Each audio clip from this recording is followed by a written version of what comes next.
আসসালামু আলাইকুম রহমতুল্লাহি ওবরকাতুহ। সম্মানিত দর্শক, আমাদের রাজনীতির যে ভাগ্যাকাশ, সেখানে সিঁদুরে মেঘ ক্রমশ জমাট হচ্ছে। আমরা এখনো পর্যন্ত বলতে পারছি না যে আমাদের যে ভবিষ্যৎ, সে ভবিষ্যৎ আসলে আমাদের জন্য কতটা কল্যাণকর, দেশের জন্য কতটা কল্যাণকর, দেশের মানুষের জন্য কতটা কল্যাণকর। আমরা এই যে নির্বাচনের যে তোড়জোড় চলছে, হয়তো ২-৩ দিন পরে আবার নির্বাচন।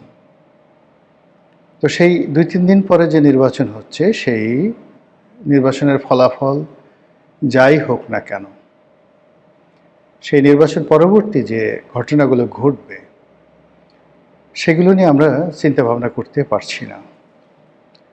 কিংবা ধরুন, মানুষ যে আশঙ্কা করছে নির্বাচন শেষ মুহূর্তে এসে বাধাগ্রস্ত হতে পারে, ক্ষতিগ্রস্ত হতে পারে, সহিংসতা হতে পারে, বন্ধ হতে পারে, নানা রকম মানুষের প্রেডিকশন।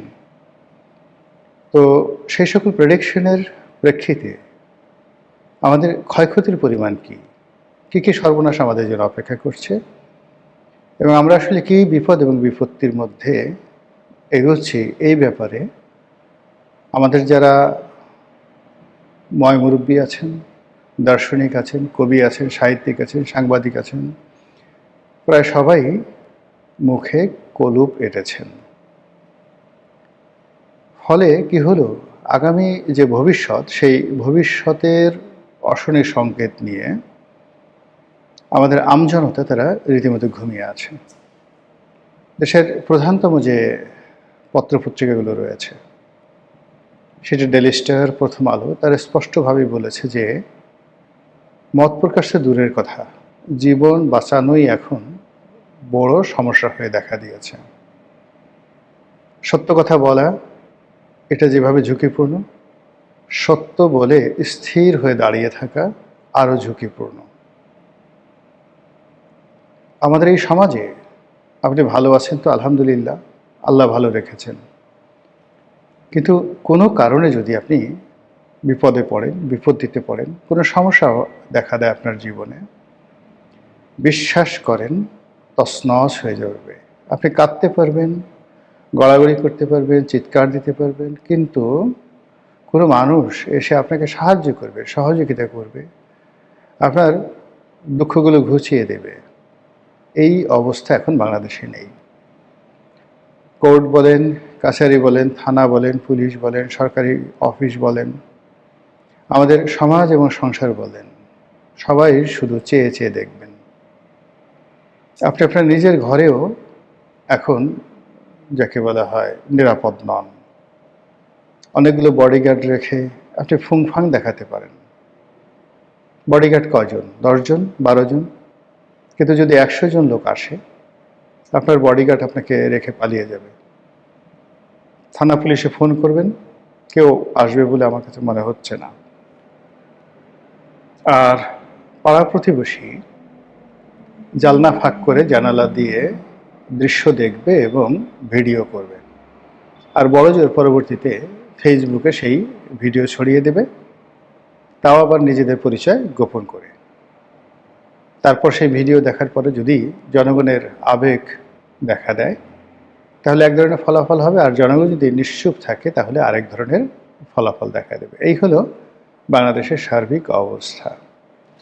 তো এই অবস্থাতে যদি কারোর সঙ্গে বন্ধুত্ব হয়, সে বন্ধুত্ব কোনো কাজের বন্ধুত্ব নয়, কিন্তু কারোর সঙ্গে যদি আপনার শত্রুতা হয়, সেটি যদি একেবারে মহল্লার একজন পান বিড়ি বিক্রেতা, অথবা আপনার মহল্লায় যে ফেরি করে বেড়ায়, আপনার বাসার সামনে যে দারোয়ানটি রয়েছে, কিংবা আপনার প্রতিবেশী যে দারোয়ানটি রয়েছে, তার সঙ্গে যদি আপনার কোনো শত্রুতা হয়, সেই শত্রুতা সামাল দেওয়ার মতো শক্তি আমাদের দেশকাল, সমাজ এবং রাষ্ট্রের আদৌ আছে কি না, আপনারা একটু বুকে হাত দিয়ে চিন্তা করুন।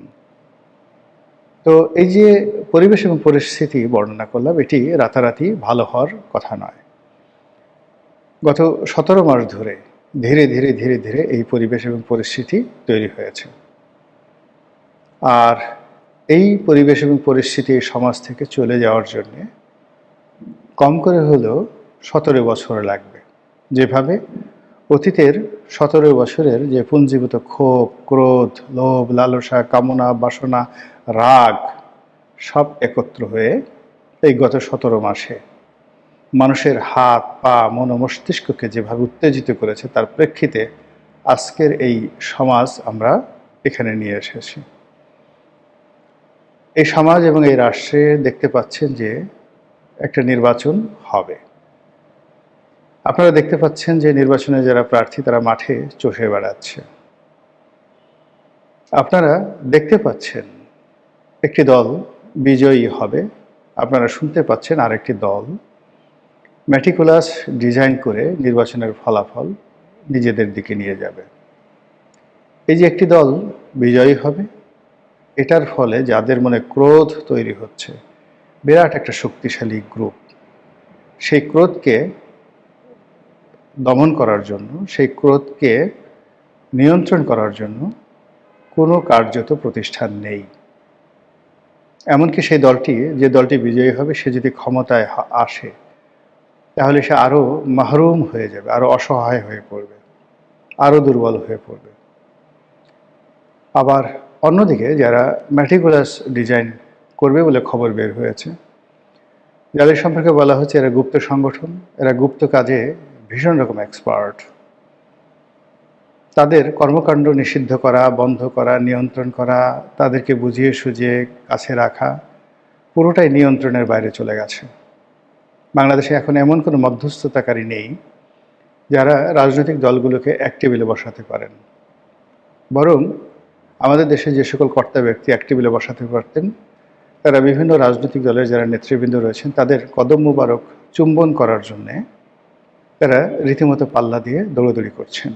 শেখ হাসিনার জমানাতে আমরা ঠাট্টা করতাম, মস্করা করতাম যে গণভবনে গিয়ে অনেকে দালালি করছেন, পিঠা পায়েসের উৎসবের নৃত্য গীত করছেন, ফ্ল্যাটারিং করছেন, তেলবাজি করছেন। কিন্তু এখন সেই তেলবাজি, সেই ফ্ল্যাটারিং এতটা নিম্ন পর্যায়ে চলে এসেছে, এতটা স্থূল হয়ে পড়েছে, এতটা দৃষ্টিকটু হয়ে পড়েছে, এগুলো এখন সমালোচনার অযোগ্য হয়ে পড়েছে। এরই মধ্যে জনাব তারেক রহমান সাহেব, যিনি সম্ভাব্য প্রধানমন্ত্রী বলে পৃথিবী দ্বারা স্বীকৃত হচ্ছেন, এত স্বীকৃতি ভালো নয়, এত স্বীকৃতি অশনি সংকেত। বাচ্চা প্রসব হওয়ার আগেই যদি বাচ্চার জন্য দোলনা তৈরি করা হয়, মাতৃগর্ভে থাকতে যদি বাচ্চার নামে ইনকাম ট্যাক্সের ফাইল খোলা হয়, কিংবা যে শিশু এখনও ভ্রূণ তৈরি হয়নি, মানে এখনও গর্ভধারণ হয়নি, ছেলে মেয়ের শুধুমাত্র বিয়ে হয়েছে, পিতামাতার বিয়ে হয়েছে, বাসরাত এখনও হয়নি কিন্তু বাসরের আগেই ছেলে হবে না মেয়ে হবে, সেটা নির্ধারণ করে সে বিশাল নাম দিয়ে রাখা হলো, ছেলের নাম অমুক, মেয়ের নাম অমুক। এ সকল দৃশ্য, এ সকল ঘটনা প্রকৃতিতে প্রায়ই বিয়োগাত্মক ঘটনা ঘটিয়ে থাকে, অপ্রত্যাশিত ঘটনা ঘটিয়ে থাকে। তো সেই অর্থে জনাব তারেক রহমান সাহেবকে নিয়ে এখন দেশে এবং দেশের বাইরে তাকে প্রধানমন্ত্রী বানিয়ে এক শ্রেণীর পত্রপত্রিকা, গণমাধ্যম, এক শ্রেণীর মানুষ যেভাবে লম্ফঝম্প করছেন, এটি জনাব তারেক রহমান সাহেব এবং তার পরিবারকে রীতিমতো বিপদ এবং বিপত্তির মধ্যে ফেলে দিয়েছে। বহু মানুষ যারা তাকে ভালোবাসতেন তারা এখন তাকে হিংসে করছেন। বহু মানুষ যারা মনে প্রাণে চাইতেন যে তিনি দেশে ফিরে আসুন, রাজনীতিতে বিজয় লাভ করুন এবং দেশের প্রধানমন্ত্রী হিসেবে দায়িত্ব পালন করুন, তারা এই যে ন্যাকামো, এই যে বাহাদুরি, এই যে বাড়াবাড়ি, আওয়ামী লীগের লোকজন নেই কিন্তু বিএনপির যারা লোকজন রয়েছেন তারা তাদের নেতাকে নিয়ে যে কর্মকাণ্ড করছেন, নেতার কোনো আমি আধিক্যতা দেখছি না। নেতা প্রাণান্তর চেষ্টা করছেন নিজেকে সংযত রাখার জন্য, কিন্তু তার দলের মধ্যে যারা লোকজন রয়েছেন তারা যে কর্মকাণ্ড করছেন তার সঙ্গে সঙ্গে বিদেশের বিভিন্ন শক্তি, পত্রপত্রিকা তাকে যেভাবে প্রধানমন্ত্রী বানিয়ে একেবারে বাঘের মুখে ঠেলে দিচ্ছেন, সেটা প্রতিহত করার মতো, সেটার বিরুদ্ধে একটি রক্ষাবহু তৈরি করা, এটি এখন বিএনপির পক্ষে সম্ভব হচ্ছে না। প্রায় প্রতিদিনই নিত্য নতুন সন্দেহ, অবিশ্বাস তৈরি হচ্ছে। অন্যদিকে জনাব তারেক রহমান সাহেব প্রধানমন্ত্রী হবেন আর তার প্রতিপক্ষ আঙ্গুল চুষবে, এটা হয় না। এখনো পর্যন্ত যদি কৌশলগত দিক বলেন, আজকের দিন পর্যন্ত পুরো কৌশলগত দিক জামাতের পক্ষে আছে, আর জনপ্রিয়তা, হাক ডাক, এগুলো সব বিএনপির পক্ষে আছে।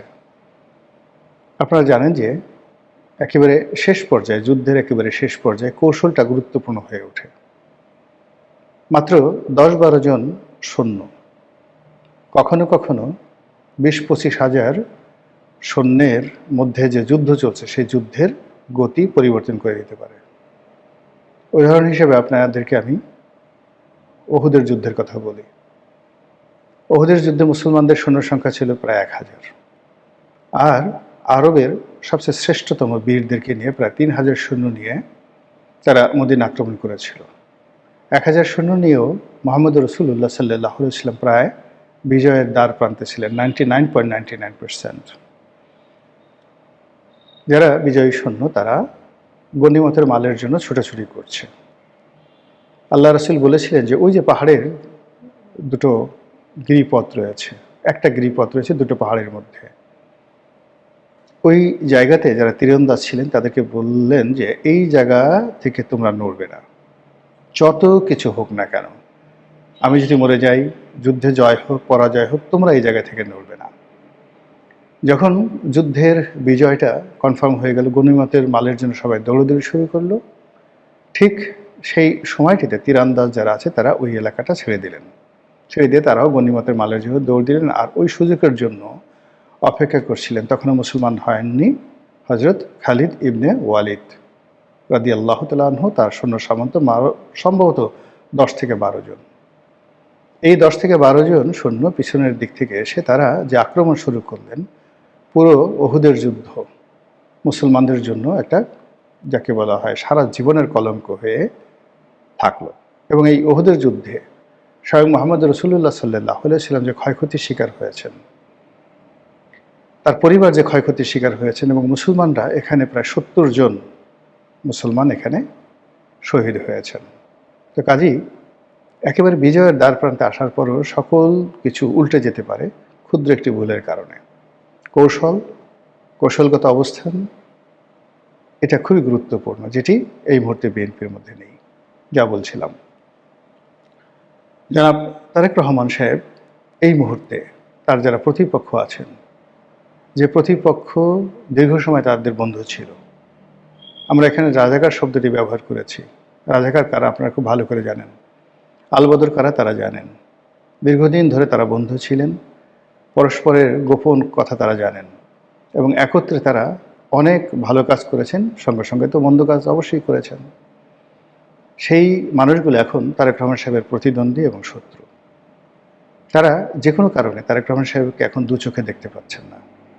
তাদের মন এবং মানসিকতা এমন পর্যায়ে চলে গেছে যে তারা আওয়ামী লীগ এই মুহূর্তে তারেক রহমান সাহেবকে যতটা ঘৃণা করেন, এই তারেক রহমান সাহেবের এক সময়ের বন্ধু, জড়োয়া ভাই, মুক্তিযুদ্ধ বিরোধী শক্তি, স্বাধীনতা বিরোধী শক্তি এখন তারেক রহমান সাহেবের জমদূত রীতিমতো। তারা রেজিমেন্টেড ফোর্স। বাংলাদেশে যে জুলাই আগস্ট বিপ্লব হলো, সেই বিপ্লবের মাস্টার মাইন্ড তারা। গত 17 মাস ধরে তারাই এ রাষ্ট্র পরিচালনা করছে।